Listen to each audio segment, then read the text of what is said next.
Do you have a newborn baby and you're not sure how to do tummy time or how often you should be doing it?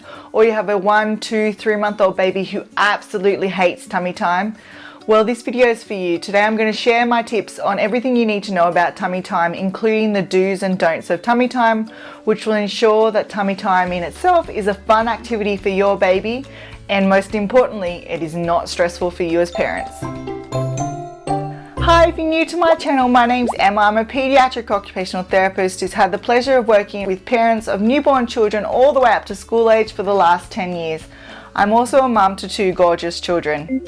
Now, when I became a mum, it was very apparent that there was lots of information out there that was very overwhelming and made parenting extremely difficult. So I wanted to create a channel where I could share with you some information that is evidence-based and also share with you some tips and tricks which I've learned over the last 10 years as working as a pediatric occupational therapist, which will make your life as parents significantly easier and ensure your child gets the best start to life. If that's something you're interested in, make sure you subscribe to my channel. Also hit that bell button to be notified when I release a new video every week, and give me a thumbs up if you like this content, because it lets me know that I should create more along the same lines. Before we get into tummy time, I just want to let you know that there's a free PDF document in the description box below which covers the developmental milestones you should be expecting for your child from 0 to 12 months of age, which you can print out and refer to at any time through your child's first year of life. So first things first, what is tummy time? Tummy time is when you lie your baby on their tummy, and it's really important because it helps develop the muscles in their head, their neck, their upper body, which are all muscles that are required when they're learning to roll, sit up, crawl and walk. It's important to know that a lot of babies fuss and cry when they're put onto their tummy, particularly when you're just starting out tummy time, and that's because it's a really hard activity for them. Their muscles are having to work really hard to lift their head, and they also can't see a lot when they're in this position, and they can't use their hands. So tummy time is really important for your baby's overall strength and development, and I know you've been told that a lot. And I promise, as your baby gets stronger in this position, they're going to be less fussy when they're in tummy time. But what they need to do is have continual exposure to practicing tummy time, because that's the only way we get strong. Our muscles get strong is if we practice that activity quite regularly. Now, I know you're probably thinking, I have a newborn baby and they just hate it. Or I've got a 1, 2, 3-month-old baby and they hate tummy time. So today I'm going to share with you my do's and don'ts of tummy time, which will, I promise, will actually make tummy time a lot easier for your baby. So they're going to start to enjoy it, and then they'll be more willing to practice this activity, and it will be less stressful for you as parents. So what are my do's and don'ts? Firstly, do start tummy time straight away. So you can start tummy time as soon as you get home from the hospital if you have a baby who was born full term and they have no medical conditions. What you're aiming for as a newborn is that your baby will only be in the tummy time position for 1 to 2 minutes, and then you'll flip them onto their back. And you'll do this multiple times throughout the day. So keyword there is day. We don't do tummy time at night. So you do it multiple times throughout the day. You would generally do it every wake period that your baby goes through. So they would wake up from their nap, you do 1 to 2 minutes of tummy time, and then they'll go have another nap, and then they'll have another wake period, and you do tummy time again. So by 3 months of age, your baby should be able to do an hour total of tummy time in the day. So again, remember, that's broken up into parts. I'm not expecting a baby at 3 months of age to stay in the tummy time position for an hour. What you are expecting is that maybe they'll do tummy time 6 times a day. So that's for 10-minute blocks throughout the day. So starting tummy time early makes it so that the baby knows that this is just part of their routine, so that they'll go onto their tummy for a short period of time, and then you'll flip them onto their back and they'll be happy. Doing it straight away means that it'll be routine for your baby, but also for you. And if you haven't done tummy time from the beginning, that's fine. You just start now. Do tummy time when your baby is alert and awake. So we do tummy time in the day, we don't do it at night, and we make sure that we're always supervising our baby when you place them on their tummy. And that's just to ensure that if they get really tired and they can't clear their head, you're going to be there to roll them quickly onto their back. So you do it when they're alert and awake. The other thing is, I would generally do it after a breastfeed, so your baby will wake up, then you'll feed them and change their nappy. Then they're happy for a short period of time, so that's when I would recommend doing tummy time, when your baby is happy and they're not hungry or grizzly. Just a heads up, Usually around 2 weeks of age, your baby will start to get a bit fussy and clingy in the afternoons and evenings, and at this time they actually won't like being on the ground to do tummy time, so I would generally do the chest to chest tummy time. So this leads me into my next do, which is make sure you do use the different tummy time positions. So there's actually 4 different tummy time positions. So the first tummy time position that you can do is that traditional tummy time where your baby's lying on the floor and their arms are resting under their body. This is quite a difficult tummy time position. The second tummy time position is the chest to chest tummy time position. So that is where you're lying on a surface and then your baby's chest is on top of your chest and they're able to look up at you during tummy time. The third position is when your baby is lying across your lap.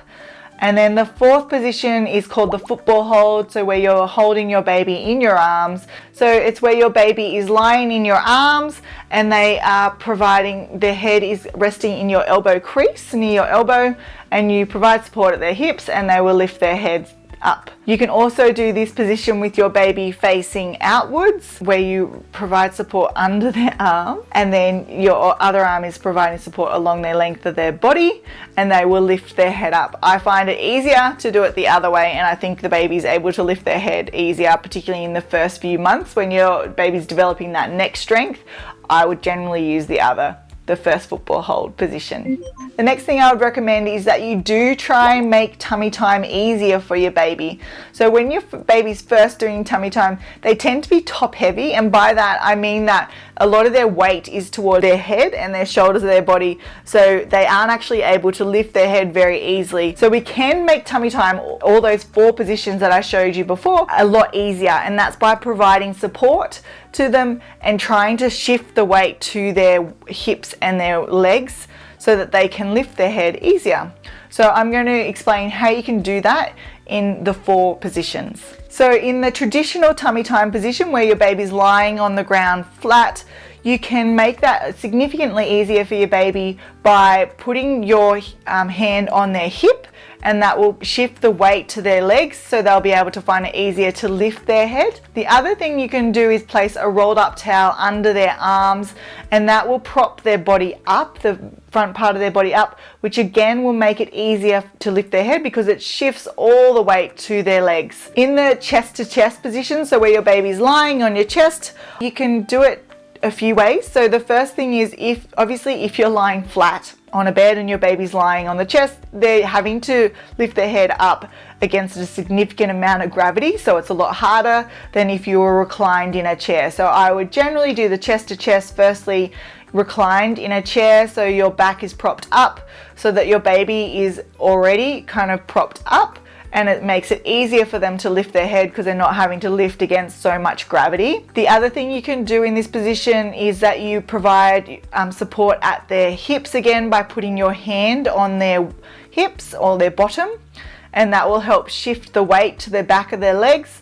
And the other thing you can do is provide support at their forearms. So you hold their forearms in place, and again that ensures that they're able to put weight through their arms, which makes it easier for them to lift their head. The other position is the football hold, so you can make that significantly easier for your bub by putting your hand on their hip or their bottom, so it again shifts the weight back to the back of their legs so that it's easier for them to lift their head. The other thing you can do is, obviously when your arm is straight like this, they're having to lift their head against significant amount of gravity. So if you recline your arm, so tilt your arm a bit, then there's less gravity, so they're able to lift their head easier. Now we're not expecting them to prop on their arms in this position, but we are wanting them to kind of work on lifting their head. So the last position we talked about was lying your baby across your leg. You can make this significantly easier for your baby.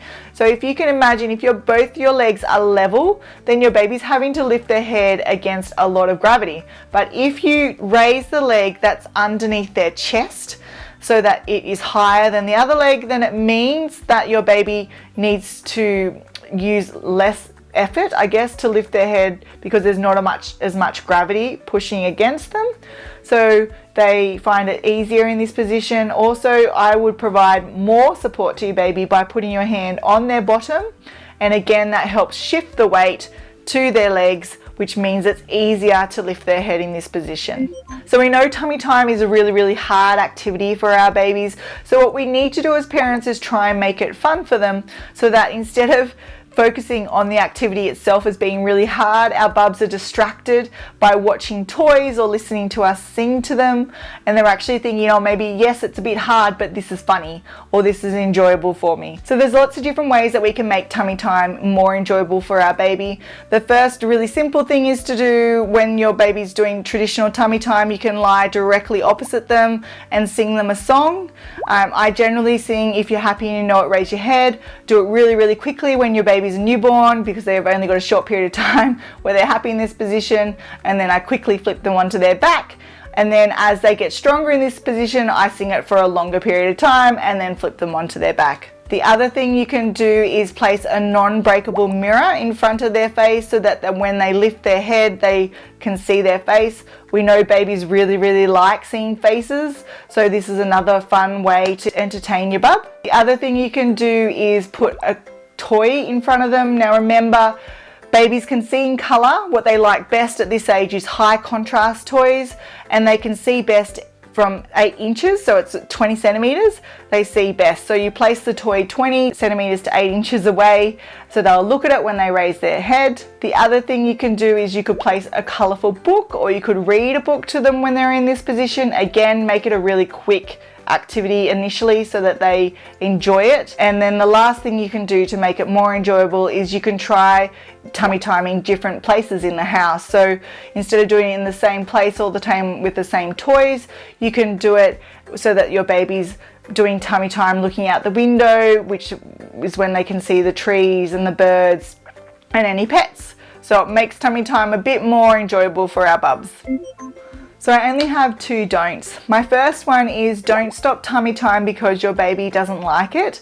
Remember, all babies don't like tummy time, so they will cry and fuss when they're placed in tummy time because it is so hard.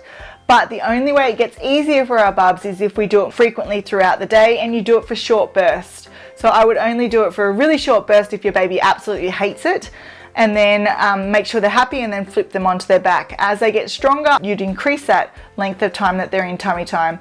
Now, remember those 4 different positions for tummy time. Your baby might hate that traditional tummy time, but there's those 3 other positions you can do, and you can grade them so that they're easier. So remember, you could provide support at their bottom to kind of shift the body weight to their legs so it's easier to raise their head. You can use rolled up towels, you could lift your leg, so you can make tummy time easier for your baby in the beginning, and as they get stronger you can start to fade those additional kind of supports that you're giving away because they don't need it anymore. But you just need to persist with tummy time, make it short, enjoyable bursts, and then your baby will get stronger, and then they'll be in that position for longer, which is a success. Lastly, don't stress if you don't get your tummy time quota done that day. It is totally fine. There are going to be days that are complete write-off, and that is fine. Your baby might be clingy and fussy one day and you can't get to tummy time. Totally fine. Tomorrow is a new day. Tummy time will get easier if your baby practices it frequently and as they get stronger, and they're going to be less fussy in this position and they'll start to prefer it. So just remember those 4 different tummy time positions, and tummy time will get significantly easier for you and your bub, most importantly. So that's it, mums and dads. That's my do's and don'ts for tummy time. I really hope tummy time becomes an easier activity for you and your bub. But remember just those 4 different tummy time positions. You don't have to do that traditional tummy time. So remember those 4 and try them out throughout the day. You'll find one that your baby prefers, and you can just keep doing that until your baby gets strength in that position, and then they're going to be more tolerant of the other tummy time positions, which is that traditional tummy time on the floor. If you've liked this video, make sure you hit that like button and subscribe to my channel. Also hit that bell button to be notified every week when I release a new video. And don't forget, there's that free PDF document which is in the description box below. So check that out, and it will help you know what you should be expecting in your baby's first year of life. Thanks again, and tune in next week as I share more parenting tips and tricks which will make your life as parents easier and give your baby the best start to life.